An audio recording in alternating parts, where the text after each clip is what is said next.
누가복음 7장 36절에서 46절의 말씀입니다. 우리 함께 읽도록 하겠습니다.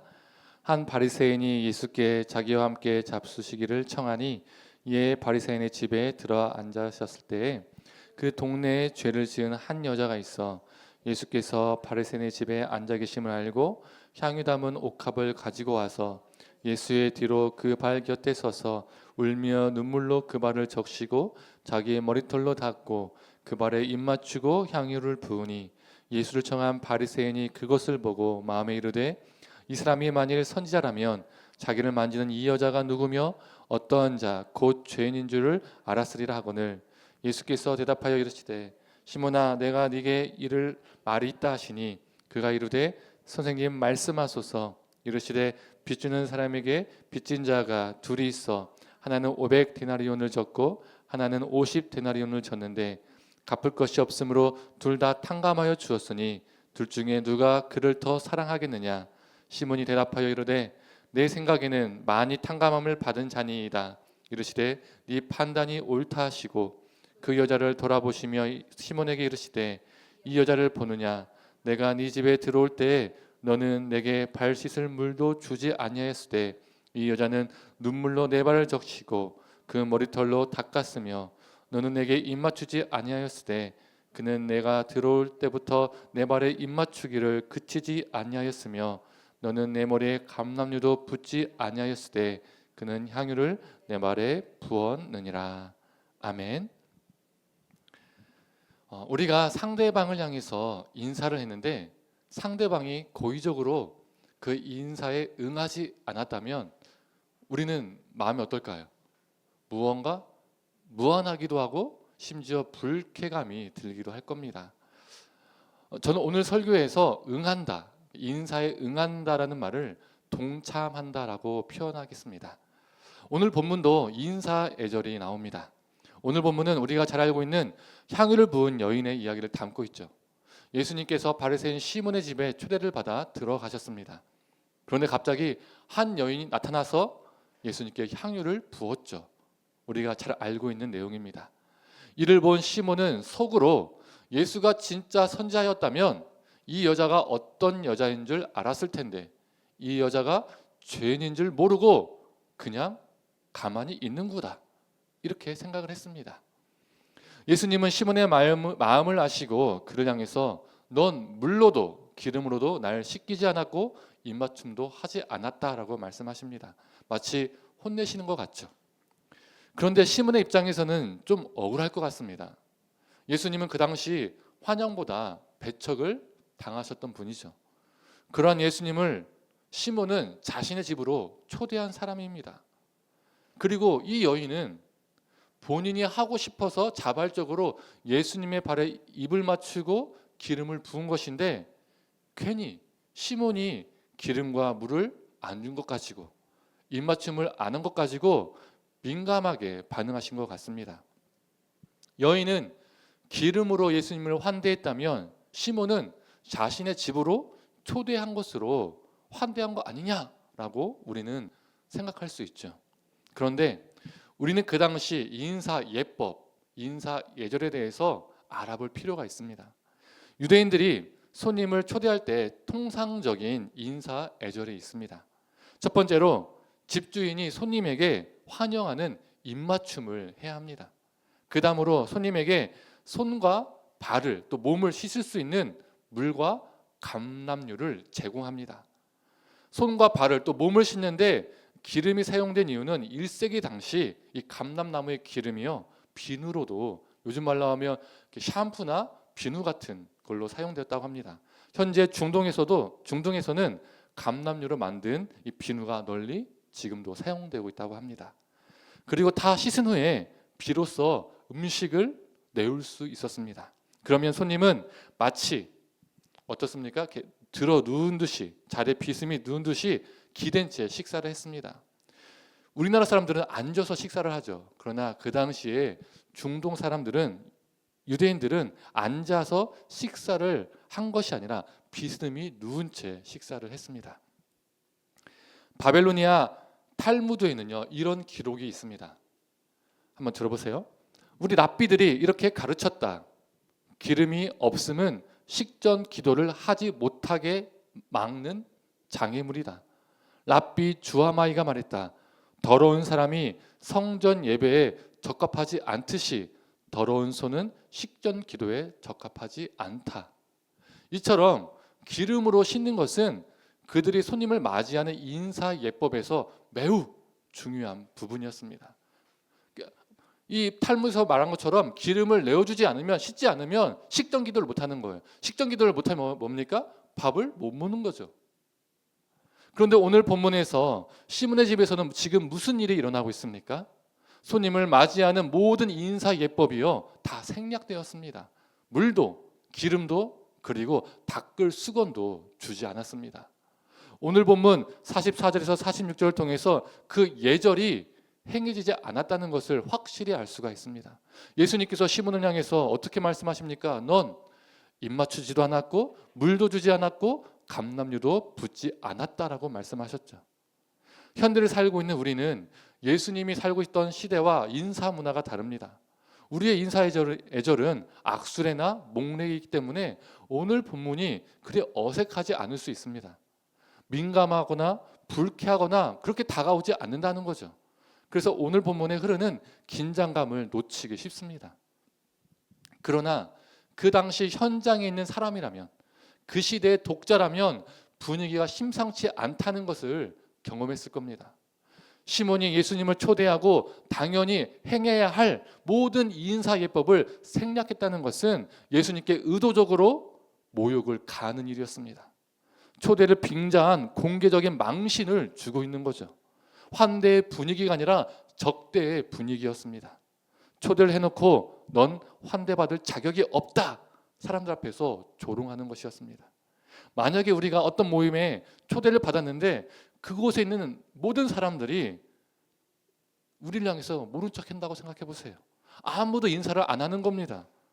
이는 그 사람이 좋아서 초대를 한 것이 아니라 그 사람을 공개적인 왕따를 만들기 위해서 초대한 거죠. 이와 같은 겁니다. 누가는 학자인 랍비를 표현할 때 선생님이라고 사용을 합니다. 오늘 본문 7장 40절을 보면 시몬도 예수님을 향해서 선생님이라고 부르죠. 즉 예수님을 학자인 랍비라고 부른 겁니다. 그는 자신이 초대한 예수님이 학자임을 인정하고 알았습니다. 이 바벨로니아 탈무드에는요 또 이런 말이 있습니다. 학자가 있는 식사 자리에 동석하는 것은 마치 찬란한 하나님의 임재를 마음껏 누리는 것과 같다. 이게 학자를 대하는, 랍비를 대하는 유대인들의 인식과 문화였습니다. 예수님을 학자로 불렀으니까 시몬의 초대 안에는 적대가 아니라 무엇이 있어야 됩니까? 엄청난 환대가 있어야 합니다. 그런데 없죠. 성도님들, 우리가 예수님의 입장이라면 어땠을 것 같습니까? 사람들이 모인 공개적인 자리에서 악수를 청했는데 상대방이 우리 악수에 동참하지 않는 겁니다. 또 초대를 해놓고 나를 없는 사람 취급합니다. 여러 사람이 그걸 보고 있어요. 그러면 우리 얼굴은요 분명 빨개졌을 겁니다. 창피하고 화가 났을 겁니다. 나를 바보 취급해? 나를 투명인간 취급해? 이런 생각에 계속해서 올라왔겠죠. 분노가 치밀어 올라왔을 겁니다. 그리고 박차고 나갔을 겁니다. 오늘 본문의 자리가 바로 그 자리입니다. 망신과 적대를 보여주는 자리였습니다. 예수님은 충분히 불쾌하셔서 화가 나셔서 박차고 나가실 수 있었는데 그냥 앉으셨습니다. 오늘 성경에 보면 36절에 앉으셨다라는 단어에 각주가 달려있죠. 성경 하단에는요 그 히브리어 원뜻이 적혀 있습니다. 기대어 누워 있는지라라고 기록되어 있죠. 앞에서 언급한 것처럼 그 당시 유대인들의 식사 자세는 앉아 있는 것이 아니라 기대어 눕는 자세였습니다. 예수님은 기대어 누우셨습니다. 저라면요 인간적으로 그러지 못했을 것 같아요. 처음에는 어떤 분위기인 줄 모르고 얼떨결에 그 자리에 갔을지는 모르겠지만 그 분위기가 파악되면 저를 모욕하고 저를 적대하는 그 자리에 저는요 기대어 눕지 못했을 것 같습니다. 화가 나서 박차고 나왔을 것 같아요. 심지어 안 좋은 말도 했을 것 같습니다. 그런데 예수님은 그러지 않으셨습니다. 알면서도 기꺼이 그 모욕의 자리, 그 수모의 자리로 기대어 누우셨습니다. 마침 그 동네에는 죄인으로 낙인 찍힌 한 여성이 살고 있었는데, 그 여인은 예수님께서 시몬의 집에 초대받았다는 것을 알고 향유 같은 옥합을 가지고 왔습니다. 그런데 우리에게 너무나 익숙하지만 무심코 지나가는 이 장면은요, 어찌 보면 이상한 장면입니다. 있을 수 없는 장면이에요. 왜 그럴까요? 이 여인은 동네에서 공개적으로 낙인이 찍힌 사람이었습니다. 죄인이었어요.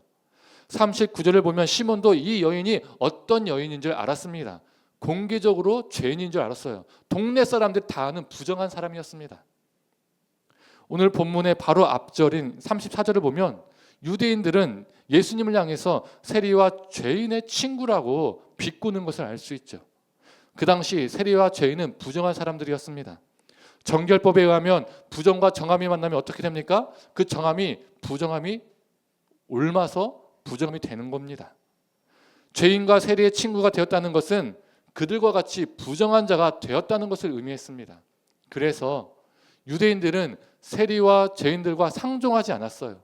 그들은 사회적으로, 공개적으로, 공동체적으로 외면당하고 배척당하고 인간 취급을 받지 못했습니다. 사회의 일원으로 인정받지 못했어요. 그런데 이 언급 뒤에 죄인인 부정한 여성이 바리새인의 집에 들어왔다는 거예요. 바리새인의 어원이 무엇인지 아십니까? 구별되다, 분리되다라는 뜻을 가지고 있습니다. 그 더러운 것들, 그 더러운 인간들로부터 구별된 자임을 뜻하는 것이 바리새인입니다. 바리새인들은요, 이것을 자랑스러워했어요. 우리는 다른 인간들보다 구별되었어, 깨끗해, 거룩해. 이걸 자랑스러워했던 부류들이었습니다. 그런데 바로 그 바리새인의 집에 죄인인 부정한 여성이 어떠한 제지 없이 쉽게 들어올 수 있다는 것이 이상하지 않습니까? 그 당시 배경에서 상식적으로 있을 수 없는 일입니다. 그녀는 공개적인 죄인, 공개적인 부정한 자였어요. 그래서 그냥 일반 집도 아닌 바리새인의 집에 들어갔습니다. 다들 그녀가 어떤 사람인지 아는데도 어떠한 제지도 없이 수월하게 들여보냈어요. 우리는 여기에서 엄청난 상상력을 동원하지 않아도요, 왜 이런 일이 일어날 수 있었는지 추론할 수 있습니다. 예수님께 모욕을 주고 수모를 주기 위한 그 식사 자리에 우연찮게도 이 더러운 여인이 예수님을 보러 왔습니다. 그들이 계획하지 않고 의도하지 않았지만 이 우연이 그들에게는 너무나 좋은 기회가 된 겁니다. 더러운 자들과 함께하는 예수, 딱 그들이 원하는 그림이죠. 이러한 이유로 평상시 배척당한 이 여인은 배척당하지 않고 무사통과 프리패스를 받고 시몬의 집에 들어왔겠죠. 또한 이 여인의 용기도 한몫을 했을 겁니다. 48절을 보면 예수님이 이 향유 부은 여인을 향해서 네가 죄사함을 받았느니라 라고 선포하십니다. 우리는 보통 이 여인이 예수님께 향유를 부었기 때문에 용서를 받았다라고 생각합니다. 예수님께서 이 말씀을 하셨다고 생각해요. 이 논리는요, 우리 신앙에 이러한 영향을 끼쳤습니다. 설교로도 이렇게 많이 선포되기도 합니다. 이 여인처럼 하나님께 값비싼 아낌없이 이 향유를 드리면, 하나님은 우리의 죄를 용서하신다. 다르게 표현하면 헌금이든 무엇이든 우리의 가진 것을 아낌없이 다 드리면 하나님은 우리를 축복해 주신다. 이렇게 기복으로 흘러가는 경우가 정말 많이 있습니다. 그런데 죄사함을 받았다라는 이 문장의 시제는요, 완료형입니다. 완료형. 우리 영어 공부 시간에 완료형에 대해서 배운 적 있으시죠? 완료형은 무엇이냐면 우리나라 한글 문법에는 없는 문법이지만 히브리어, 헬라어, 영어 같은 데는 있는 문법입니다. 과거의 어느 시점에서 현재까지 쭉 이어오는 상태를 말할 때에 이 시제를 사용하죠. 완료형을. 즉 이 여인은 과거에 어느 특정한 시점에 이미 예수님을 통해서 죄사함을 받았습니다. 오늘 본문에서 예수님께서 죄사함을 받았다라고 말씀하신 것은 이미 일어난 일을 확증하신 거예요. 확증하신 것 뿐입니다. 기름을 부었기 때문에 너 용서받았어가 아니라 이미 용서를 받았는데 공개적인 자리에서 확증을 하신 거죠. 왜요? 많은 사람들이 그 여인을 더럽게 보고 있기 때문에 더 이상 이 여인은 더러운 자가 아니라는 것을 말해주시는 거예요. 세상으로부터 낙인 찍히고 왕따가 되어온 죄인인 자신에게 친구가 되어주시고 용서해주시고 사랑해주신 그 예수님을 만나기 위해서 그녀는 용기를 내어서 바리새인의 집에 들어갔습니다. 자신의 사회적 신분 때문에 그 속에 갔다가는 자신도 큰 봉변을 당할 수 있음에도 불구하고 이 여인은 위험을 무릅쓰고 바리새인의 집에 간 겁니다. 우리가 생각하는 것처럼 쉽게 들어간 게 아니에요. 들어가지 말아야 할 곳에 들어간 겁니다. 호랑이 굴로 들어간 겁니다. 예수님 때문에. 바리새인들은 예수님과 대립하는 존재들이었습니다. 복음서 곳곳에 예수님은 바리새인들을 향해서 책망을 하고 바리새인들은 이러한 예수님을 싫어했고 죽이고 싶어 했습니다. 그런데 예수님이 다른 사람도 아닌 바리새인에게 초대받았다는 것은 그 동네에 놀랄 만한 소식이었을 겁니다. 이 소문은 순식간에 퍼졌을 것이고 주목을 받았을 겁니다. 도대체 무슨 생각으로 바리새인인 이 시몬이 예수님을 초청했을까? 이제 무슨 일이 일어날까? 이런 궁금증들이 사람들에게 정말 많이 생겼을 겁니다. 그리고 이 현장의 이야기는 사람들의 입을 타고 온 동네에 순식간에 퍼졌겠죠. 이 죄인인 여인에게도 이 현장의 이야기가 전해졌을 겁니다. 그런데 이 현장의 이야기는 우리가 생각하는 기쁜 초대의 이야기가 아니었습니다. 손님으로부터 주인으로부터 적절한 어떠한 대접도 받지 못한 모든 인사해법이 취소된 슬프고 모욕적인 현장의 소식이었습니다. 예수가 경멸과 망신을 당하는 소식이었습니다. 이 여인은 너무 마음이 무너졌을 겁니다. 예수님께서 수치를 당한다는 소식에 그녀는 용기를 내어서 그 사랑 때문에 그 현장에 달려갔습니다. 자신의 안위는 중요치 않았습니다. 시몬의 집에 도착해서 어떠한 제지도 없이 무사 통과된 그녀는 눈물이 났습니다. 어느 누구도 자신을 용서해 준 적이 없는데 자신을 용서해 주신 예수님. 가족도 어느 누구도 자신을 사랑해 준 적이 없는데 자신을 사랑해 주신 예수님. 상처와 아픔으로 살았던 세월을 치유해 주신 예수님. 죽음과 같은 인생을 살았던 자에게 새로운 삶을, 새로운 생명을 허락해 주신 예수님. 자신이 너무나도 사랑하는 이 예수님이 당하시는 모욕, 수치, 무시를 실제로 눈으로 보니 그녀의 눈에서는 한없이 눈물이 흘렀을 겁니다. 흐르고 또 흘렀을 겁니다. 그녀는 기꺼이 예수님이 당하시는 모욕과 수치에 동참합니다.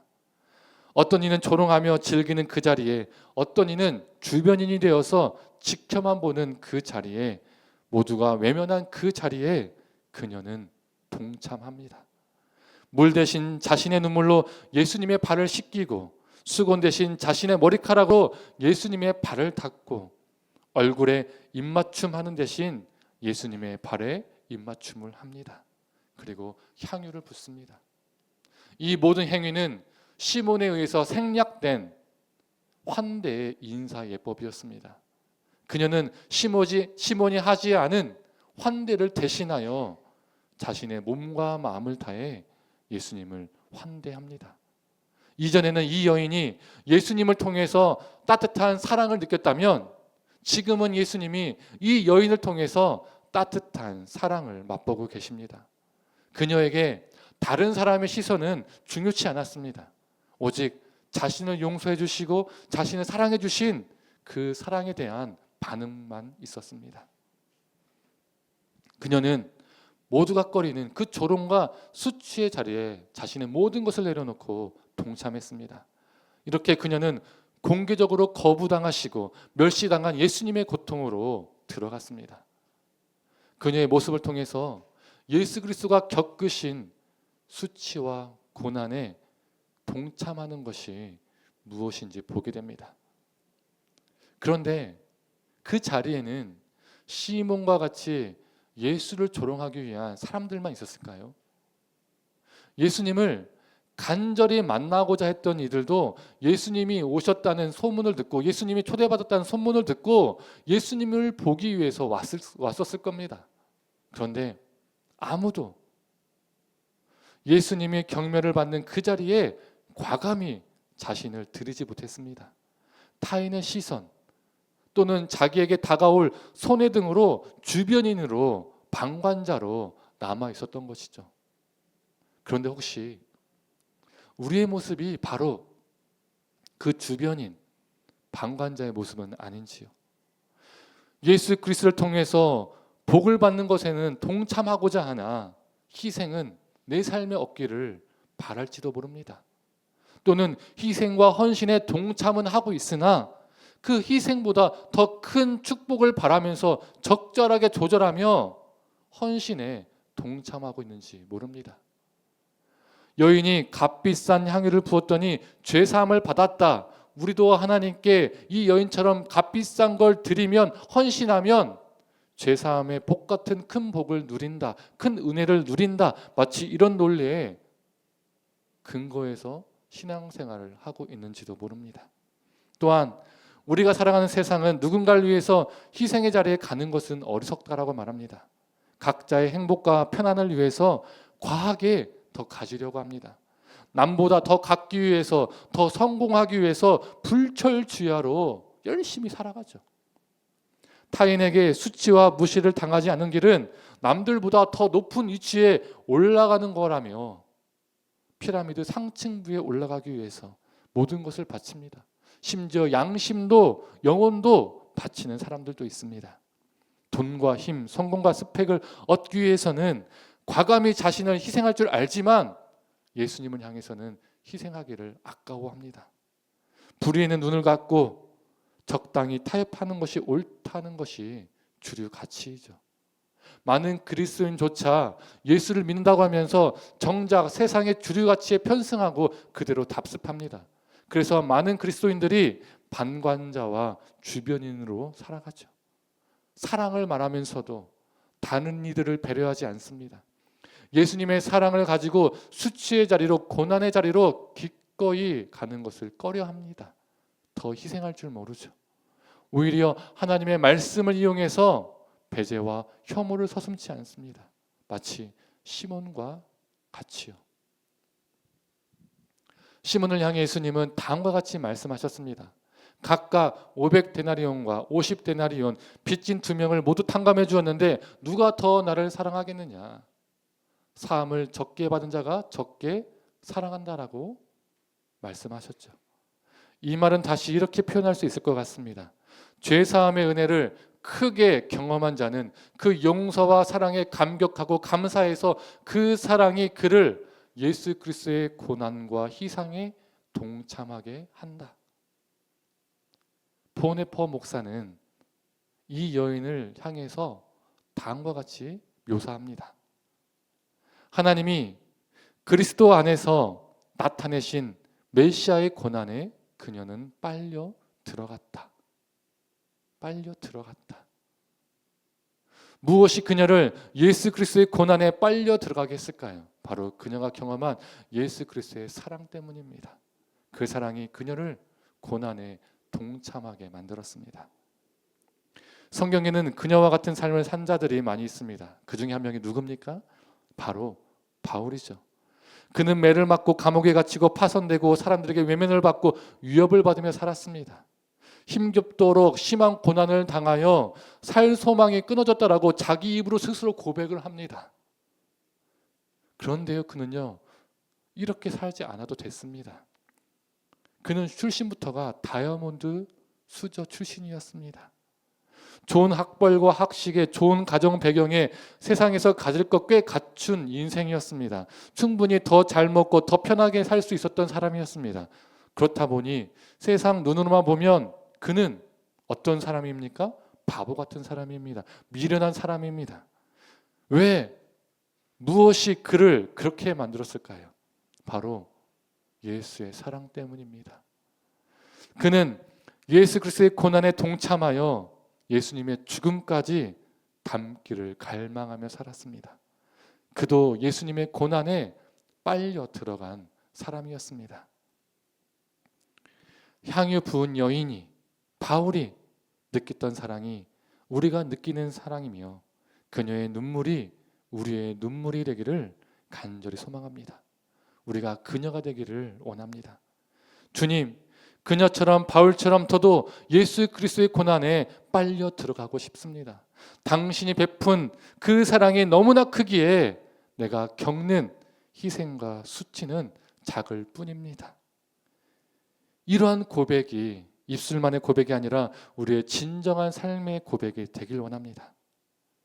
그렇다면 무엇이 예수 그리스도의 고난에 동참하는 것일까요? 고난 주간에 이 한 주간이 이제 고난 주간이지요. 고난 주간 동안 새벽기도 열심히 나가는 것일까요? 아니면 고난 주간 동안에 금식을 열심히 하는 것일까요? 너무나도 이례적이고 너무나도 일시적이지 않습니까? 정말 이게 예수 그리스도의 고난에 동참하는 것일까요? 금식과 새벽기도가 나쁘다는 게 아닙니다. 우리는 고난에 동참하는 것을 너무나 일시적인 것으로 이례적인 것으로 만들어 놓았다는 거죠. 고난주간 행사로서 이때만 하면 되잖아요. 너무나 편하고요. 너무나 쉬운 것으로 만들어 놓았습니다. 예수 그리스도의 고난에 동참하는 것을. 무엇이 예수 그리스도의 고난에 동참하는 걸까요? 가정 안에서 내 자녀들을 세상 가치관과 다르게 키우는 것이 바로 예수 그리스도의 고난에 동참하는 겁니다. 내 자녀들을 세상 주류에 어떻게든 끼워 넣기 위해서 우리 자신의 모든 것을 갈아 넣으면서 희생하는 부모가 되기를 거부하고 예수 그리스도의 사랑과 희생을 삶으로 가르치는 부모가 되는 것이 바로 그리스도의 고난에 동참하는 겁니다. 하나님과 무관하게 사는 것에 대해서 별 염려와 슬픔 없이 살지만 자녀가 좋은 스펙을 갖지 못한 것에는 가슴이 무너지는 그런 부모가 되는 것을 거부하는 것이 그리스도의 고난에 동참하는 겁니다.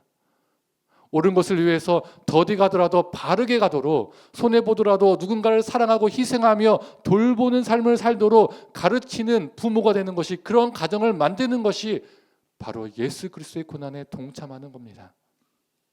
직업의 장에서도 이익을 위해서 불의와 불법에 타협하고 묵인하는 것이 아니라 누군가가 우리를 향해 그렇게 살면 바보같이 사는 거야, 어리석은 거야, 손해보는 거야 라고 말할 때 이익이 덜 하더라도 그게 옳은 길이라면 정직하고 성실하게 살아가는 것, 내가 번 수입으로 나만을 위해서 쓰는 것이 아니라 일용할 양식이 정말로 필요한 자들에게 사용하는 것, 이게 바로 예수 그리스도의 고난에 동참하는 겁니다. 교회가 돈을 축적함을 버리는 것, 교회 안에 만연한 불법과 편법을 과감히 버리는 것, 교회가 교회를 위한 교회로 존재하기를 거부하고 세상을 향해서 낮아지고 세상을 섬기는 것, 교회가, 목회자가, 그리고 교회 지도자들이 직분을 내세우는 것이 아니라 기꺼이 희생하고 낮아지고 거짓된 돈과 힘과 권력을 멀리하고 약자의 편에 서는 것, 이게 바로 예수 그리스도의 발을 눈물로 적시며 닦는 것입니다. 바로 이것이 예수 그리스도의 고난에 빠져드는 것입니다. 우리는 어렸을 때부터 이 여인에 대한 이야기를 많이 들어왔습니다. 아름답고 숭고한 이야기로 많이 들어왔죠. 그녀가 아름답고 숭고할 수 있었던 것은 단순히 세상 기준으로 너무나도 비싼, 값비싼 향유를 부어서가 아닙니다. 예수님이 겪는 그 수치의 자리에 자신을 과감히 드렸기 때문에, 예수 그리스도의 고난에 동참했기 때문에 그녀는 아름답고 숭고했습니다. 우리의 삶이 가정에서, 직업의 장에서, 교회에서, 삶의 모든 영역에서 그녀와 같이 아름답고 숭고하길 원합니다. 이제 말씀을 정리하겠습니다. 바벨로니아 탈무드에는 이런 말이 있습니다. 여성이 머리를 묶지 않고 외출하는 것과 다른 남자와 목욕하는 것을 동급으로 취급하고 여성의 머리카락은 성욕을 자극하는 것으로 여겼습니다.